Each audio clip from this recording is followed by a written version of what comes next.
I wanted to play you that crazy video I talked about before, but we ran out of time. I wanted to make sure Trevor Bauer's attorney had an opportunity to have his say, which he did. We're out of time. Banfield starts now.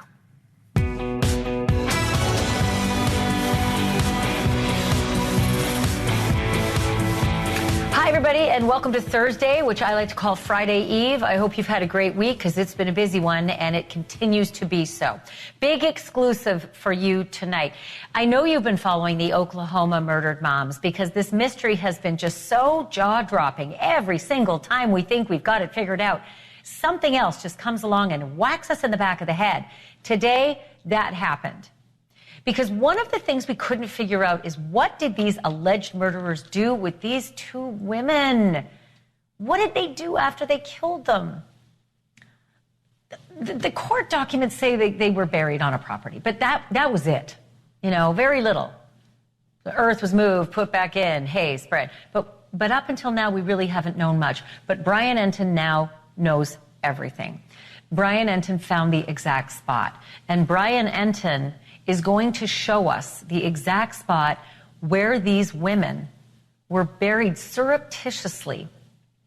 And it is not what you normally think of in regular crime stories, you know, just a couple shallow graves and hasty. This was massive. These women were not meant to be found for centuries. Let that sink in. Not only are you going to see that in a moment, Brian's going to take you out to that scene, but also he got an interview with the man who lives next door. That man not only watched as police showed up and began digging, but also knows every player involved, knows the victims, knows the suspects, knows Paul Grice.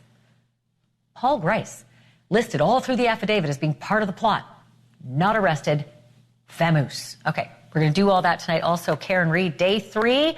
We are like just a couple jurors away from starting in the evidentiary phase of this trial. And once they do get busy with like the arguments and the openings, it's going to be really, really hard for these jurors, okay? Because she is beautiful and you know, super talented and successful and well-liked. And he is a well-liked cop, the victim in this case, right? She's charged with murdering her boyfriend. But there's a scorecard that you need to see. All the things that the prosecutors have going for them, and all the things the defense have on their side. And we're going to lay it all out for you tonight. And then there's this. If you are going to pick anyone to mess with in life, would you pick this man?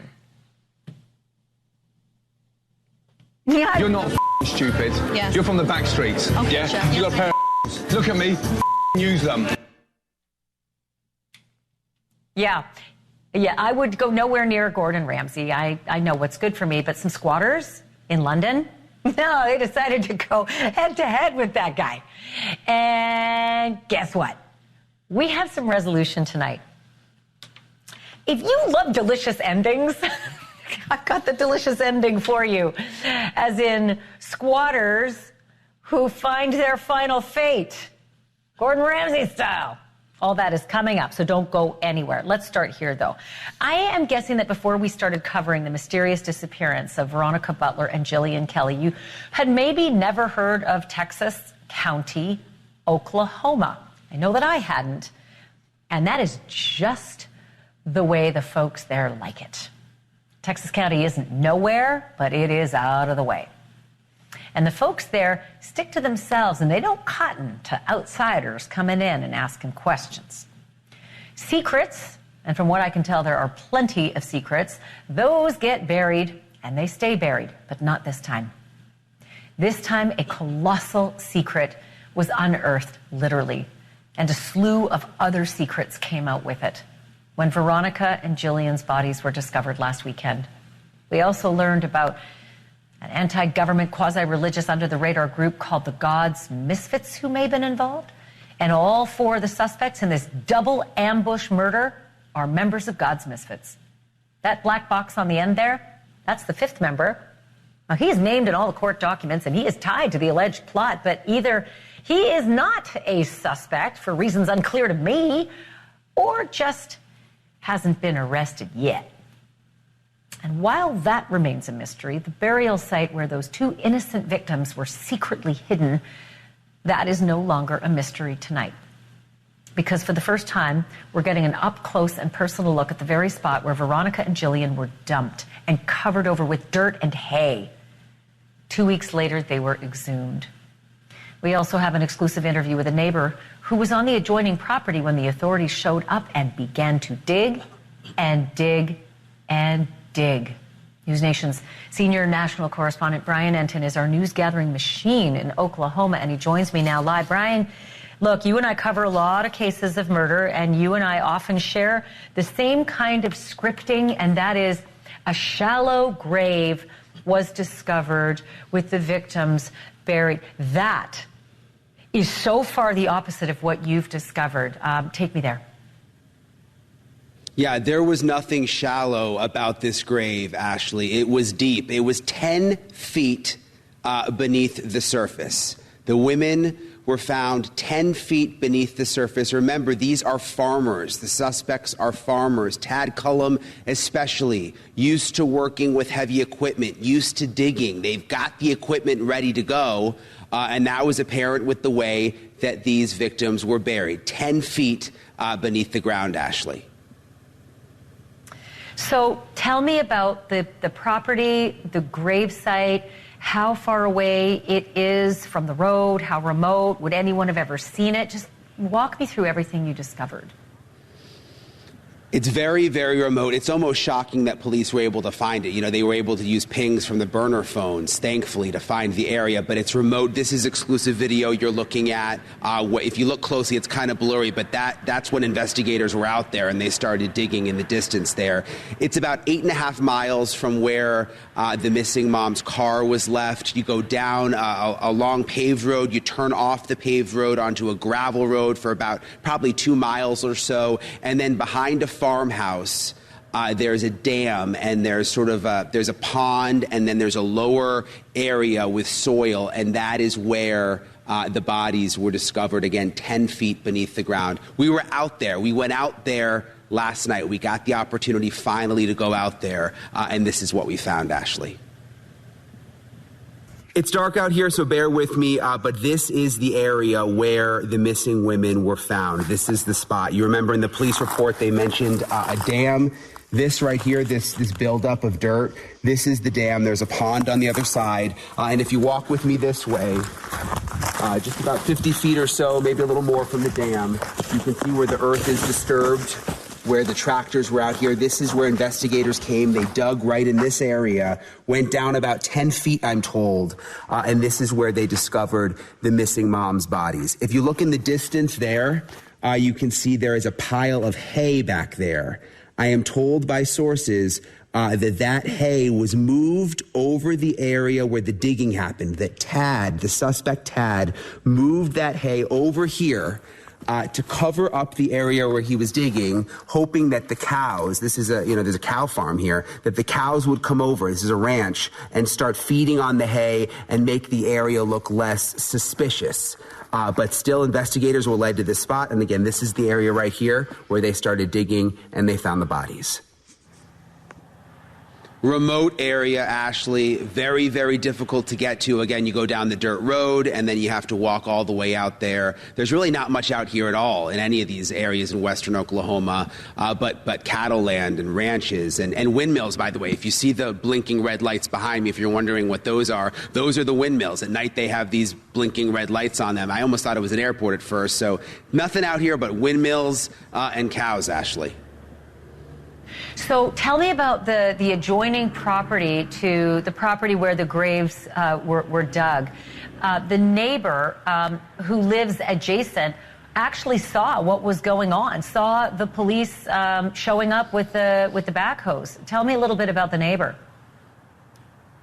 Yeah, so the neighbor did spot what was happening. I mean, when, the convoy of state and local law enforcement moved in, obviously shocking to everyone. First of all, the property owner who owns and was leasing the land to Tad Cullum is shocked by all of this, had nothing to do with the murders, can't believe they found the bodies on his land. His neighbor, though, is also just knows everybody involved, like so many around here, knows all 4 suspects, knows both victims, knows all of their families, is upset about the rap that their community is getting nationwide because, there's a lot of just good farmers and family people out here. This is what he told me. Did you know everyone involved? Yes. Wow. That puts, a lot of people here are in the same position, but that must just be emotionally It is. It's hard. Tough. It's hard. It's very hard. And, they all come from great families. And their families are still great. They're brothers and sisters and mothers, fathers. They're all people that I've known all my life and think a lot of and still do. We can't let the acts of one reflect badly on everybody. We're not guilty by association. Was it shocking in particular with these folks, having known them? Well, it's not my place to pass judgment. That's the judicial system's job, not mine. And I'm not here to condemn or support. I'm just here to say that the people in this county are good people. Yeah. And we don't want this to reflect differently than what we really are. We're not cults and we're not misfits, and we're just hardworking ranchers and farmers, and odds are if you've eaten beef or you've eaten pork or you've eaten bread, odds are the people in this area had something to do with providing the products that made those things that we all survive on. And we're not demons. We're just not. Ashleigh, I've seen several grown men, ranchers, get tears in their eyes over the last couple of days talking about this situation. Again, just because not only do they know all of the suspects, but they also know the victims. They know the area where the bodies were found. They know the landowner. Everybody knows everybody. And it's just still a very, very emotional time. I'm sure that they're just all rocked by the notion that they may be painted with the same brush, which is just horrible to think of. Speaking of those who are out there and everyone knowing everyone, what is the story with that mystery 5th man, Paul Grice? He is listed all throughout the affidavits by the teenage daughter of the Twombleys who were arrested and charged with the murder.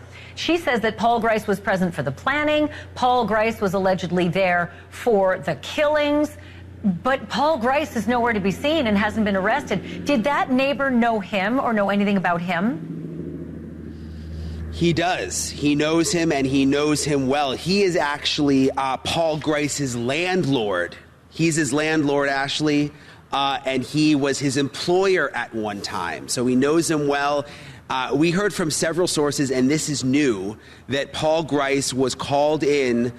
He was actually put into custody at one point and questioned by the police, and then he was released. Why exactly he was released, we don't know. Apparently they didn't have the evidence to keep him. And talking to that neighbor again and his landlord, he says that Paul Grice is a nice man, and he thinks that people need to hold off on judgment right now. Listen to what he said about that. Did you know Paul Grice? Yeah, I know of him, and he has a young family, very nice guy. He's the kind of guy to come up and shake your hand, tell you hi, and anytime I've been around him, he's just been out cleaning and working hard and taking care of cattle, and he seems to be a good guy. My understanding is that he was taken in and questioned, and apparently the OSBI and FBI didn't think it warranted arresting him, so I guess he's not in custody, so I have no reason to believe that he had anything to do with it. Yeah, a lot of people are questioning it just because he's named in the reports and wondering why he's the one who wasn't arrested. Yeah, and I couldn't tell you. I know he's a good man from what I know of him. And again, we've learned from several sources, and this is new, that Paul Grice was taken into custody and questioned and then released. So apparently whatever the daughter of one of the suspects said about him being involved, they just weren't able to find the evidence of at this point. So he is out. He's in the community right now, and a lot of people are standing by him, Ashleigh. Wow. Well, listen, you can be in conversations about something, but in order to be a conspirator, you have to act in furtherance. And maybe that's when if the teenager's telling the truth in the affidavits, maybe that's when he said, you know what, I'm out of here. And the reports got back to her differently. But maybe he's got an alibi. Who knows? Quick question about the next actions in this case. When are all four back in court? What do we see next? Okay, so May 15th, 9 a.m., they're going to be back in court. They are all in the process of getting new lawyers. Tiffany Adams, Tad Cullum, Cole Twombly say they are all going to get private attorneys.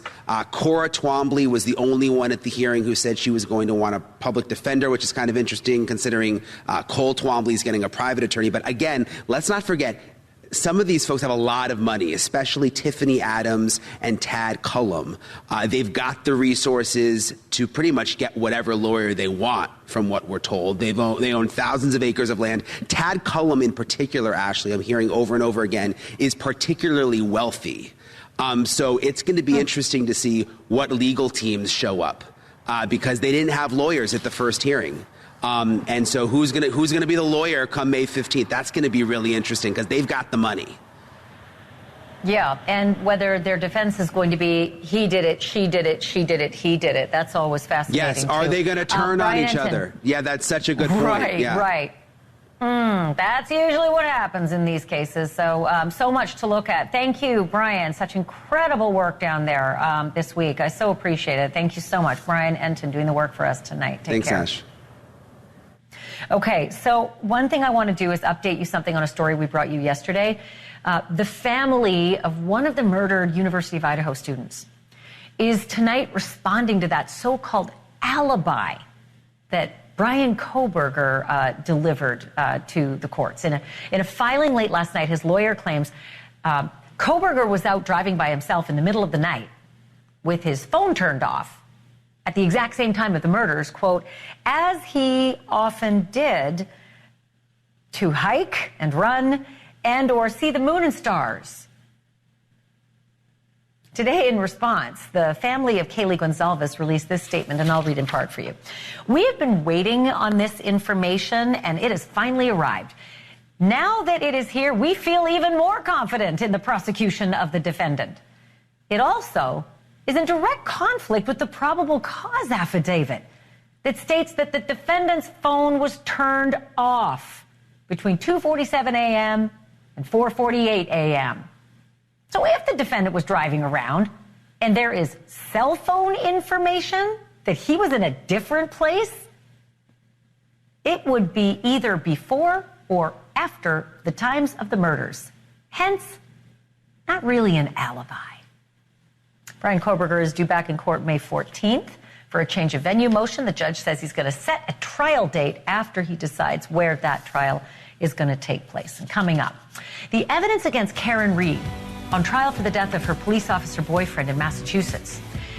And also the evidence for Karen Reed and against the police, who Reed claims are framing her for murder. The lawyers are going to lay it all out for the jury just as soon as those last four jurors are picked, but you don't have to wait. We've got the scorecard after the break, and we're going to lay it out.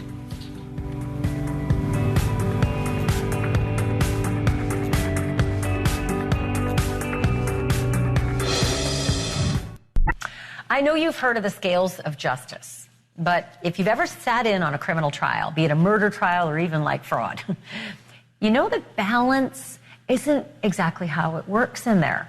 The defendant doesn't have to put anything on its side of the scale, right? Like they don't have to show anything. He or she just has to raise a little doubt.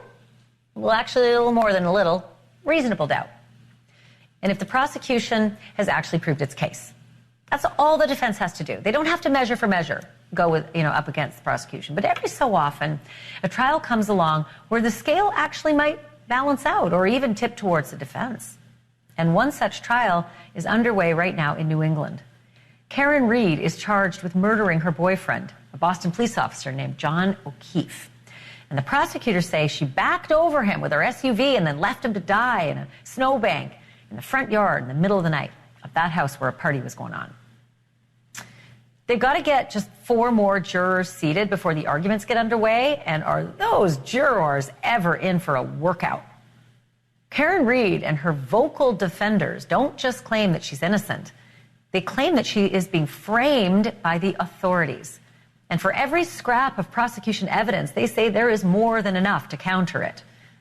Last night on this program, retired DEA Special Agent Sean McDonough said that there is no way that Reed's back taillight could have shattered at the scene, as the prosecutors insist, and he showed us the receipts.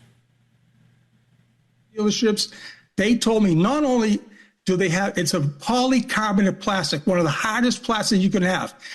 The law of physics, but there you go, right there. See all that red? In the final picture where the prosecution is saying this is how it ends up, it's no way. So polycarbonate plastic, very hard. 6,500 pounds going into a 220-pound male human will topple him over. It will not crack up the taillight in 37 plus pieces. Absolutely impossible.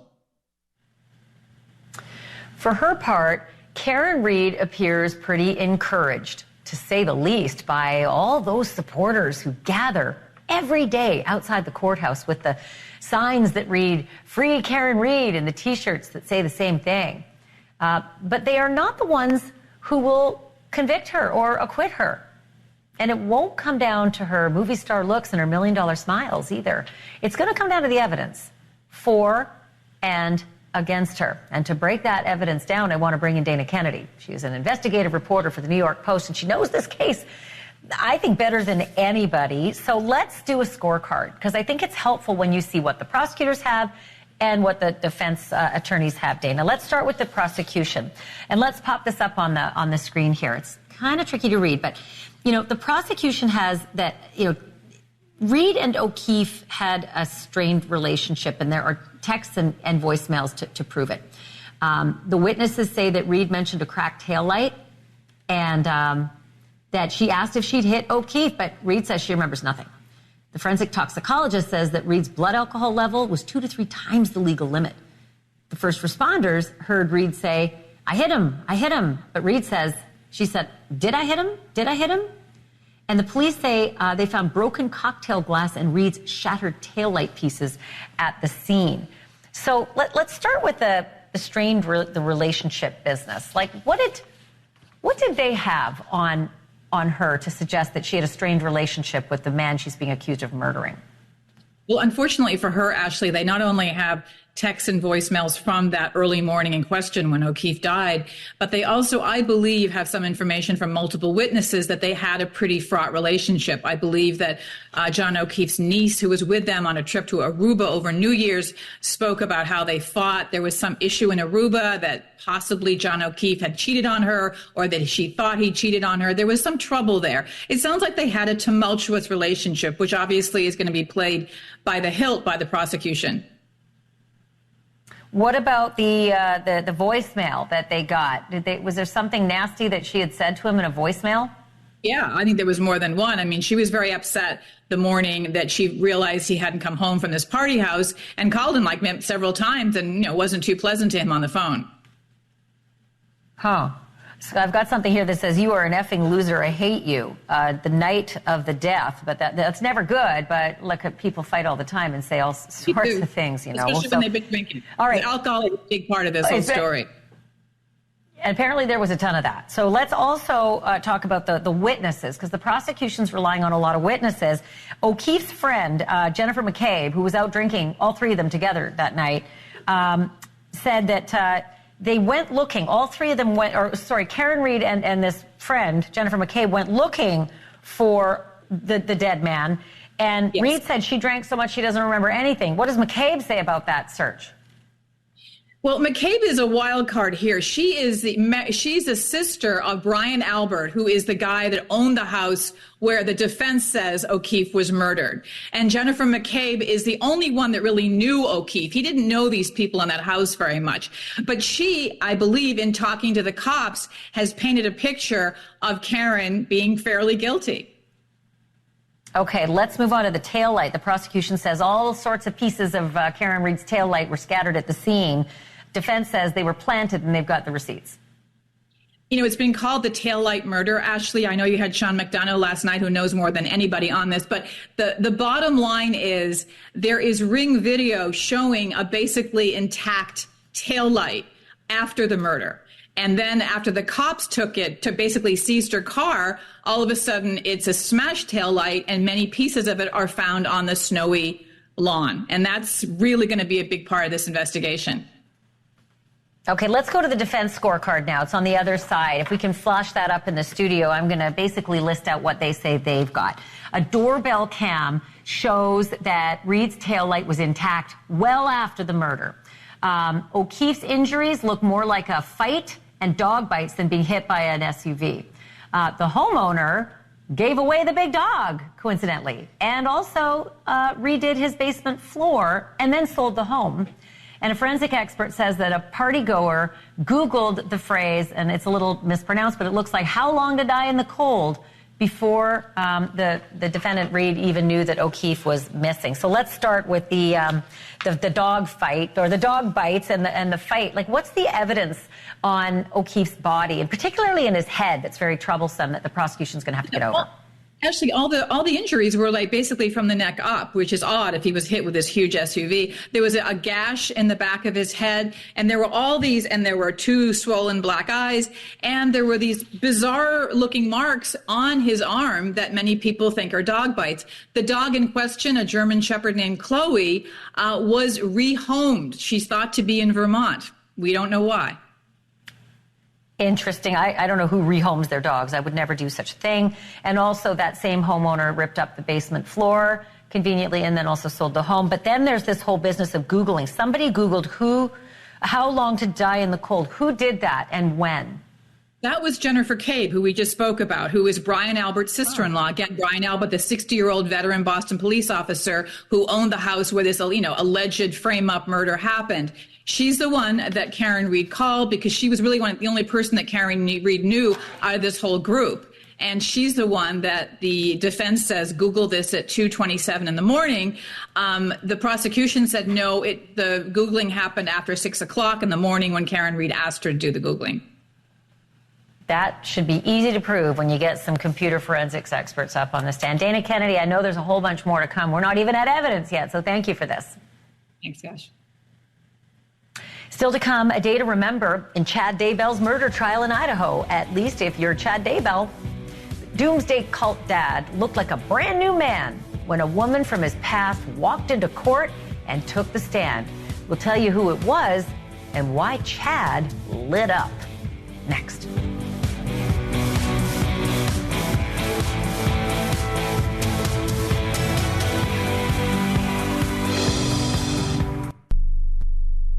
His karate lessons might not turn him into a black belt. Hi-ya! And even after band camp, he might not be the greatest musician.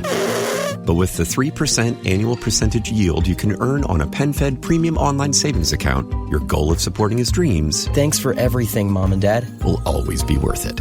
Apply today at PenFed.org/savings. Federally insured by NCUA. $5 minimum to open account. To receive any advertised product, you must become a member of PenFed. PenFed's got great rates for everyone. With Spring Black Friday savings at the Home Depot, you can give your lawn or garden beds a pop of color and protection. Right now, get a special buy on Scott's Earth Grow Mulch, 5 bags for just $10. Help your soil retain moisture longer with color that lasts up to 12 months. Shop Spring Black Friday savings for a special buy on Scott's Earth Grow Mulch, 5 bags for just $10 at the Home Depot. How doers get more done. In 1956, Mad Magazine had Alfred E. Newman run for president. The cartoon character's campaign slogan was, "What, me worry?" It was a reference to America in the Cold War. Today, the bomb is bigger than ever, and so is worry. Dr. Gary Probst here with a thought about you and the news in just a moment. David was in big trouble with the IRS. At first, I didn't owe that much, but after this year, it was out of control. Then David called Get a Tax Lawyer. Right away, they were like, "Oh yeah, looks like you're qualified to save." Get a Tax Lawyer went to work. Should have called way sooner. Get a Tax Lawyer has helped thousands like David fight the IRS and get a fresh start. Call 800-783-0798. That's 800-783-0798. I spent quite a few years in television news as an investigative reporter, but for the past few decades I've watched a change from serious journalism to excessive use of breaking news, alerts, going live for no reason, tons of hype, all to keep you on edge and keep you watching. Now there are new networks that are trying to reverse that trend, but anxiety from news is very high. Today we're flooded with spin and slant, social media, unverified sources, information all around us, and we worry about what's next? Don't let the media cause that. We're all still here. Reconsider what really impacts your life. Breaking news, we're all just fine. You're listening to Banfield on NewsNation. To find NewsNation on your screen, go to joinnn.com. That's my son, Jared, but the world knew him as recording artist Juice WRLD. At the height of his fame, we lost him to an accidental drug overdose. I'm Carmela Wallace. I started Live Free 999 to remove the stigma and normalize conversations around mental health and substance abuse. I want to ensure that we never lose another Jared. Go to livefree999.org to learn more. If you need urgent support, text LF999 to 741-741. You can't escape a traffic jam. Know what else you can't escape? Seasonal allergies. And you might think you can avoid that coffee stain until... Oh, really? You can't escape a lot of things in life, but you can escape prediabetes. Prediabetes captures 1 in 3 adults. There are usually no signs of prediabetes. In fact, most people don't even know they have it. But with early diagnosis, you can change the outcome and prevent or delay type 2 diabetes. Take action by taking the 1-minute risk test at doihaveprediabetes.org. You might not be able to escape having this song stuck in your head, but you can escape prediabetes. Go to doihaveprediabetes.org today. Brought to you by the Ad Council and the Centers for Disease Control and Prevention. For today, Chad Daybell hadn't seen Melanie Gibb for about 5 years. Not since the weekend that J.J. Vallow went missing in September of 2019. So it might stand to reason that he would sit up and pay extra close attention when Gibb showed up at his triple murder trial. And it makes sense that he leaned in when she took the stand. Chad took more notes than usual. He spoke to his attorney more than usual, and he kept his eye on the jury while Gibb was testifying. He had to know what she was going to say. A former cult pal of Chad's was also a BFF to his mistress-turned-wife, Lori Vallow. And Melanie testified at Lori's trial, too. Then and now she talked about the couple's unhinged beliefs in light souls and dark souls and zombies and portals and nutty stuff. And I want you to listen closely when the prosecutor asks her who put those ideas in Lori Vallow's head. At some point, did Chad or Lori talk to you about the concept of light and dark? Yes. Do you recall who talked to you about that? Lori shared it with me. Did she tell you where she got that information from? She got it from Chad. And what did you observe in relation to Lori's portal? It was nothing but, just a spot in her closet. I mean, it didn't look like anything. She just considered it her portal, but it looked like just a regular space. And who told her that was a portal? Chad told her and taught her about it. Did you catch that? Chad taught her and told her about all that crazy stuff. Portal in your closet to wherever land. And Melanie Gibb said that Chad himself had some visions, including the very convenient and untimely death of his first wife, Tammy. Had you ever heard or talked to Chad before about him believing Tammy was going to die? He shared that information publicly at a few conferences that she was going to pass away at some point early. She said that Tammy became suspicious through other people, and she was concerned about that. And was that fairly close in time to Tammy's death? I'm not exactly sure when she first told me that. I can't remember when that was. I want to bring in Gigi McKelvey. She's the host of the very popular podcast Pretty Lies and Alibi. She's also awesome on this story and on these cases. So, Gigi, when Melanie Gibb showed up, I kind of thought, it's going to be the same as the stuff we heard at Lori Vallow's trial. And then I heard she got served with a subpoena during the break. What happened? They were waiting to get back in the courtroom, and apparently a man was trying to run her down to serve the subpoena, and she refused to take it. At this point, Chad's attorney, John Pryor, comes running out of the courtroom asking where the guy is trying to serve her. Then he's followed by the prosecution, who tells John Pryor, you can't serve her a subpoena. She's on the stand. So that's kind of where it is right now. We think he wants her to come on as a defense witness, which would be very interesting. So I get it. Like, I understand that he would want her on the stand, but I don't know that I've really heard of someone chasing down a prosecution witness in the courthouse to say you've been served. Like, why would that not have all been done in the last, 4 years? Right. Or at least when her testimony's over and she's crossing the street to go to her car, right there in the courtroom. I mean, a lot of people saw this and thought it was a little ridiculous to have a witness who clearly is stressed already, and then to have somebody chasing you down to give you a subpoena. But it's the Vallow Daybell case. None of it's normal. Well, I also think, look, this is a private attorney. He's not a public defender. Maybe they don't have a whole lot of money to fly down south and serve her in person. They just said, well, we'll just wait till she gets up here. But is she the linchpin in this case? I keep really honestly just wondering, what is different between Lori Vallow's trial and Chad Daybell's trial? Well, I attended Lori's trial in its entirety last year, and the big difference I see right now is how they've switched gears, and they're having Melanie Gibb testify to Chad being the one telling her everything, how the light-dark scales work, how the closet portals work. So that really wasn't a thing in Lori's trial. They really wanted to make sure the jury in her trial knew Lori's the mother. She allowed this to happen.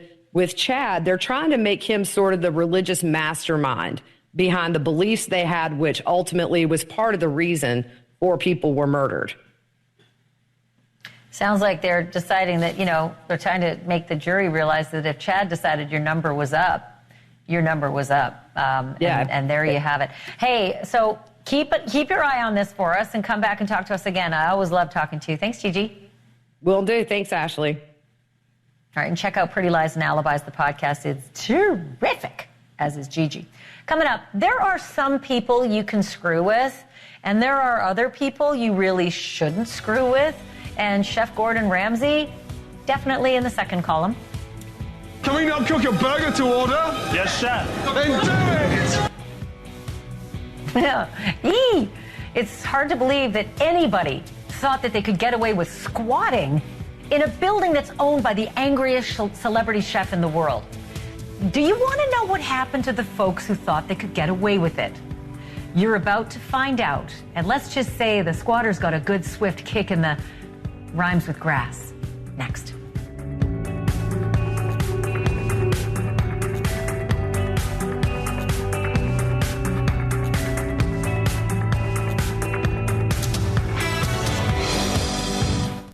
And on the right, Closest, the alcohol-free gentle mouthwash that works without the burn. Closest mouthwash is fresh in breath, improve gum health, and strengthen teeth. Closest works without the burn. Closest.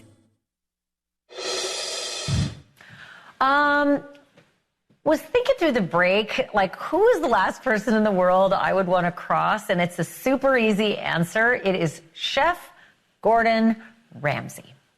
You're making me mad! Yes, Chef. Mad! Yes, Chef. Idiot, come here. What did you say there? You're busy getting what? No, Dad. You just give me overcooked meat. Overcooked waiting for his stuff in it. Overcooked. Now you're saying I'm getting yelled at. Don't start getting smarmy with me when we're standing there in the when it's you put me in the hospital on the back of that. Oh, you're in. Oh, come on. Oh, you're right. Got to bribe. Get the bacon out. Hang on, a fillet. Wake the up. Hey, at this level of the game, I don't expect cold sauce. When you bring your fillet, why is your sauce in your mind? And that is Gordon Ramsay on a good day. So just imagine his anger level when he found out that squatters had taken over a pub that he owns near London earlier this month. Police say a group of activists broke into this building, which is closed and is up for sale. And the squatters announced they were going to open a cafe of their own and make it an art collective, you know, for the community. Whee! They put down stakes for a couple of days, and once a judge got involved, the officials posted an eviction notice on the windows, which means next steps, Bobby's with billy clubs. It was real lucky for them that it didn't get to that. It's also real lucky for them that Gordon didn't show up with a meat cleaver. These squatters have reportedly moved on for now, which brings me to New York and a squatting case in Queens that'll make your blood boil. I don't know if you remember the woman who inherited a home when her mom died and then went there to look after it and found a bunch of people squatting in there. You would think that the cops would show up like this and then arrest those squatters, and the cops did show up and then arrested the owner of the home. That's them putting her in the back of the cruiser. The owner, not the squatters. It's because she changed the locks. New York's news team caught this all on camera. Take a look. I'm not coming out. This house is empty. This is my home. My locksmith is on the corner waiting to change my locks. And it's not fair. It's not fair that I, as the homeowner, should be having to go through this. This guy just literally broke down my door, broke through myself and my daughter to get in here. This guy just forced himself into my house. But then once again, you should know how the law works. I do know how it works. There's rules to it, as you got to go to court and send me to civil court. Thank you, ABC, for this video. That guy in the hat, by the way, the squatter, his name is Brian Rodriguez. Oh, there's a different place. He's in court. I'm thrilled to tell you tonight that Brian Rodriguez faced a judge this morning who hit him with a list of very serious charges. Ready? Burglary, grand larceny, criminal possession of stolen property, criminal trespass, and criminal mischief. If he's convicted of all of these things, he could go away for 15 years. I want to get Michael Romer in here. He co-founded one of the biggest real estate law firms in the New York area. You have got to get me off the ledge, Michael Romer. I get so mad when I see squatters with more rights than we have. Why does it seem that they have more rights? Why would they arrest a homeowner and not the people who broke and entered and stole real estate? The optics in this situation are alarming, Ashleigh, and thank you for having me tonight. The squatting problem in New York, New York City, New York State as a whole, and even the nation, and you were talking about the Gordon Ramsay situation. We're seeing this over in London and all throughout the world, but you're talking about a situation where a homeowner is being put in the back of a police car. And that's really, it's a strange sight to see. However, people need to be very careful because there are laws in New York State and laws in New York City that actually protect the squatters. So at some point, the squatters actually have rights. In this situation, multiple crimes were committed, but there are so many types of properties throughout New York where you have homeless or unhoused residing in these properties. And if they effectively stay longer than 30 days, they effectively become a tenant. And then what happens is the homeowner or the landlord needs to actually go to court to evict the person that is illegally in their house. That's where I go. That's where I go ballistic. Honestly, Michael, this is where I get crazy. But I know in my heart of hearts there has to be a legitimate reason why law-abiding, legislators decided we needed to protect tenants, and it's gone off the rails. But what's the reason? What's the reason that these squatters are able to milk the actual laws? What's the law supposed to protect? I'll tell you what, the squatters know the laws better than anyone else. In some cases, the squatters know the laws better than the lawyers. So I manage a very active real estate law firm in New York City. We have a very active landlord-tenant practice, and we have a lot of concerned clients wondering, do I have to worry about this? Do I have to worry about my investment property? So what is it? It's one thing what is the law supposed to protect? Honestly, I'm just desperate to know why anybody would pass a law like this. There has to be a good reason.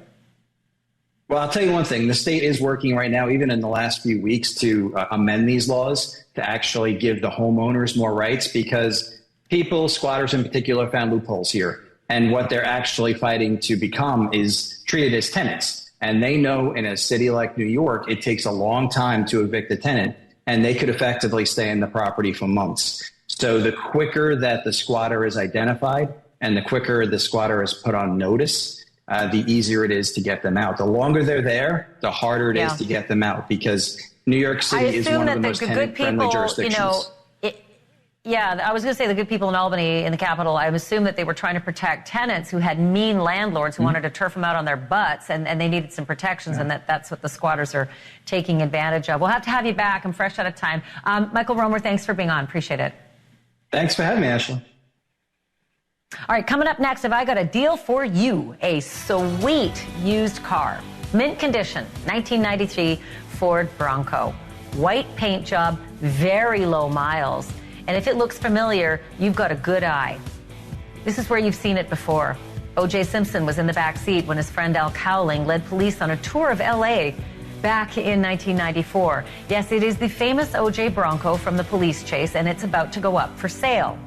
And you can bring home this infamous true crime car, but it's going to cost you, and the price just went way, way up. Tell you all about it next.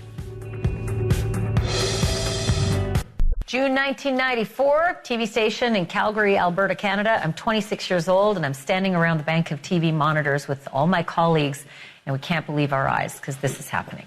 People have pulled over, many of them carrying signs such as signs reading things like "Save the Juice," "Go OJ." People are literally cheering him on. O.J. Simpson was in the back of that white Ford Bronco, and the LAPD wanted to have a little chat with him about the stabbing deaths of his ex-wife Nicole and her friend Ron Goldman 5 days earlier. That Bronco is one of the most infamous vehicles in true crime history, and guess what? You can own it. Here's where it is now, on display at a crime museum not far from Dollywood in East Tennessee. The current owners were planning to sell it this year anyway because it's the 30-year anniversary of the chase, but O.J.'s death 8 years ago just juiced the price, and not just a little, a lot, like double. The sellers are hoping the auction brings in around $1.5 million. History doesn't come cheap. That's it for us. Thanks for watching, everyone. Cuomo is next.